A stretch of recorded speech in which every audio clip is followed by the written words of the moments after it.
皆さん、テステレ、こんにちは。チベットThis Weekへようこそ。チベットテレビの天神チョドンです。チベット、ダライラマ方法、そしてインド、ダラムサラにある中央チベット政権に関する1週間のニュースをお送りします。それではヘッドラインを見ていきましょ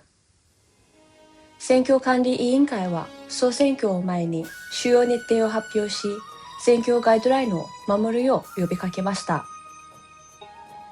中央チベット政権はインド共和国77周年記念を祝いしました。シロンチベット教授区が熱心なチベット支援活動家シュリ・サンデーシュ・メシュラム氏を迎えました。パリで幸福の知恵特別上映会が満席で開催されました。ダライラマ方法日本代表部事務所代表の有谷博士が韓国訪問を終えました。中央チベット政権情報国際関係省は北インドチベット支援ボランティア団体向け研修を実施しました。中央チベット政権保健省はチベット人医療保険制度の登録受付を開始しました。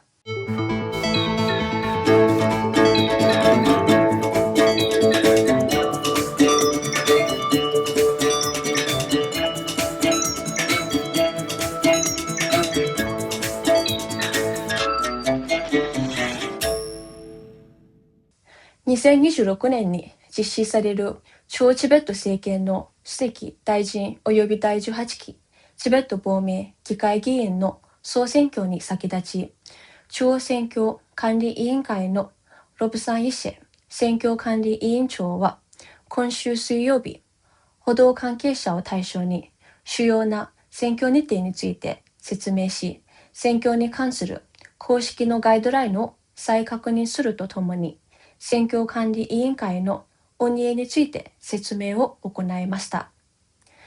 また、地域選挙管理委員会に対し、選挙関連の問題を公正かつ迅速に解決するよう呼びかけ、中央チベット政権の職員に対しては、投票や担当する選挙業務以外では、選挙に関わったり、影響を与えたりしないよう求めました。委員長はいかなる形態の選挙不正に対しても一切容認しないという選挙管理委員会のゼロトラレンス方針を強調しました。さらに混乱を防ぐため、無責任なソーシャルメディア投稿や論評に対して注意を払うよう一般市民に呼びかけました。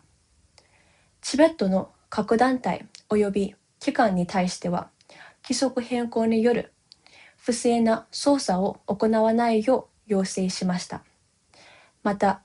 中央チベット政権の要職についている立候補者に対しては、必要不可欠とのみされる場合を除き、法的な訪問や主張を最小限に抑えるか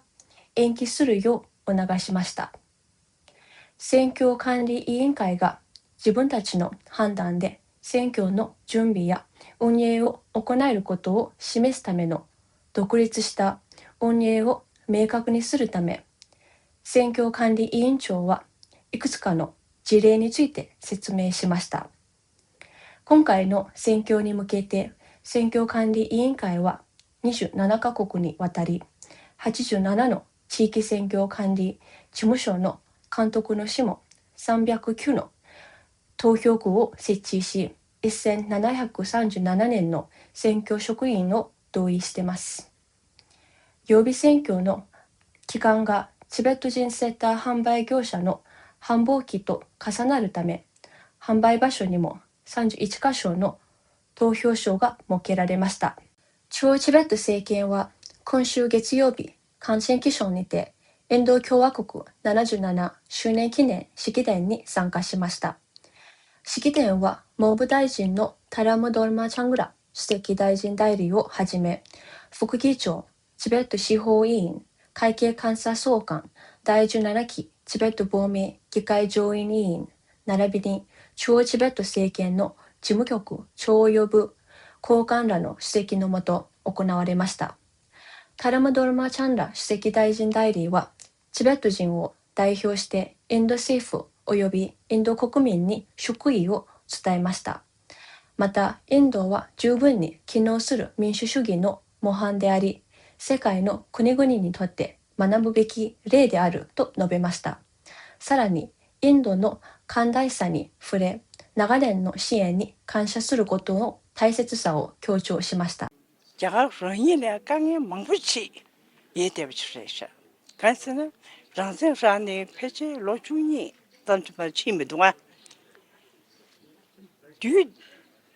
링라 강에 디데 시에부터 치나 안도 공스게 무침부 렌두슈브나시 아니 추 릭숑시 시자 같이 봤음 자가 슝게 딘디시 어투유 드빈 나버디 한 레우치 지당 강에 예배지게 아니 심판로 로조제 삼시다 고마다 네 찬스 징르바 자 딘데 강에 요때 이나야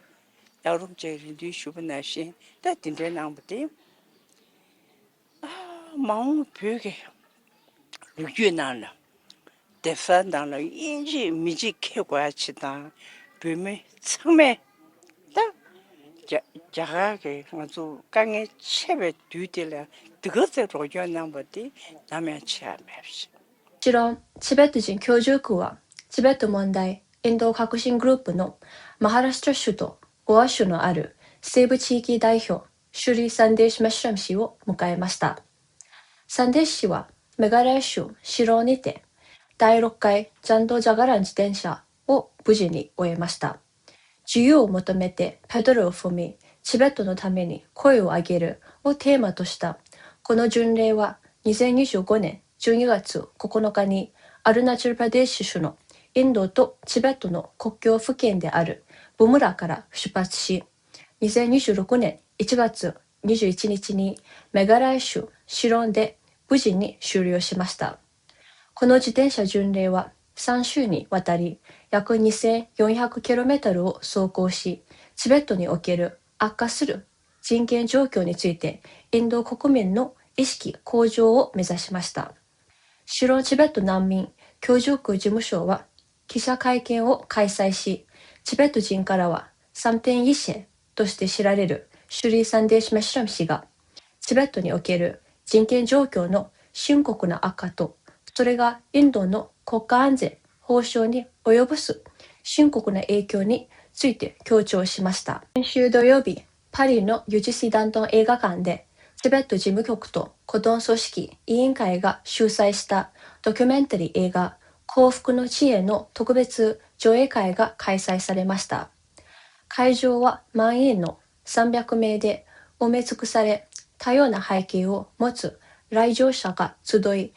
意義ある人生の救いをテーマに考え、交流し、対話する午後を過ごしました。海外の挨拶で、ダライラバ方法の欧州連合及び西ヨーロッパ代表である陸人玄関氏は、慈悲の年の意義を強調しました。この特別上映は幅広い市民が参加できるよう、割引価格のチケットが提供されました。参加者からは、現代の急速に変化し、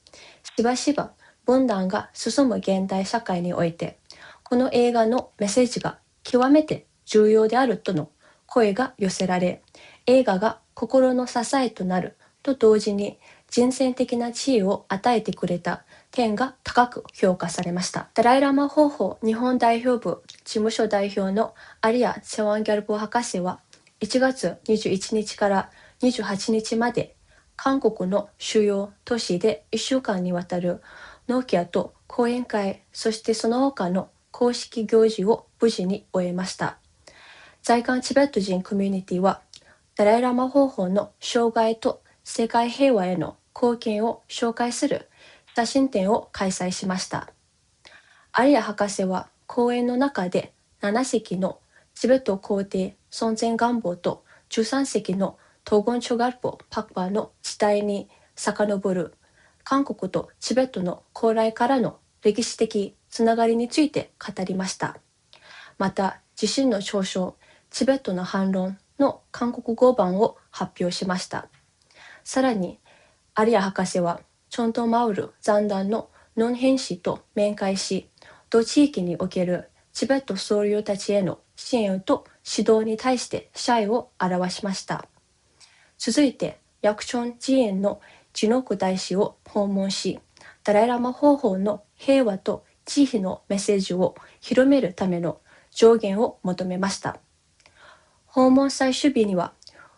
ウオン・ボブサ寺院のキン・スニム氏を訪ね、韓国の大学へのチベット人留学生支援に対して謝意を表明するとともに、若いチベット人の教育に引き続き協力を要請しました。中央チベット政権情報国際関係省は先週ダルムサラにおいて、北インドのチベット支援グループを対象とした3日間の人権擁護研修を開催しました。中央チベット政権公務員委員会のカルマイ・イシェ委員長は参加者に向けた挨拶の中で、チベット問題に対する継続的な人権擁護について、チベットの若者が果たす極めて重要な役割を強調しました。自身のこれまでの職務経験から得た